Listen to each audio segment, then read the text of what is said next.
तीन भाग होते हैं, डिटरमाइनर, क्वालिफायर, हेड वर्ड। जब हेड वर्ड से पहले केवल एक शब्द होता है तो उसे हम क्वालिफायर कहते हैं। For example, a girl sings a song.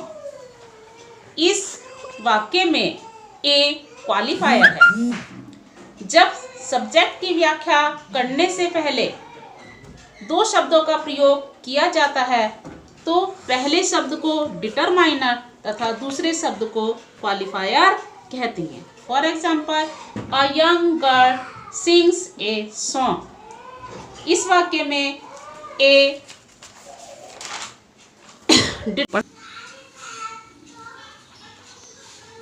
Determiner, young qualifier, girl headword.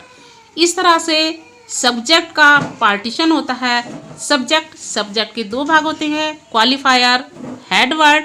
और क्वालिफायर में भी डिटरमाइनर, एडजेक्टिव और एडजेक्टिव फ्रेज।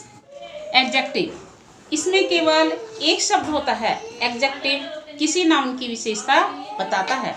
एडजेक्टिव फ्रेज में एक से अधिक शब्द होते हैं किंतु क्रिया नहीं होती है, यानी इसमें वर्ब नहीं होती है। For example, the young boy sitting in the hall is cunning. इसमें द डिटरमाइनर है, यंग एडजेक्टिव है, बॉय हेडवर्ड है, sitting in the hall adjective phrase है। अब आता है पार्ट्स ऑफ प्रेडिकेट। प्रेडिकेट में वर्ब से लेकर बात तक का जितना भी पोर्शन होता है वह वाक्य का प्रेडिकेट कहलाता है। यानी सब्जेक्ट की तरह प्रेडिकेट में भी एक या एक से अधिक शब्द हो सकते हैं। वर्ब, जब प्रेडिकेट में एक शब्द हो तो वह शब्द वर्ब कहलाता है।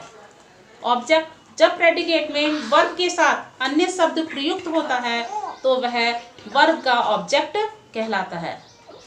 वर्ब ऑब्जेक्ट भी दो तरह के होते हैं, डायरेक्ट ऑब्जेक्ट और indirect object. Direct object, verb से व्हाट का प्रश्न करने पर जो उत्तर आता है वह डायरेक्ट ऑब्जेक्ट होता है। यह वस्तु अर्थात निर्जीव चीज को बताता है। For example, he gave me a book. A book इस वाक्य में डायरेक्ट ऑब्जेक्ट है।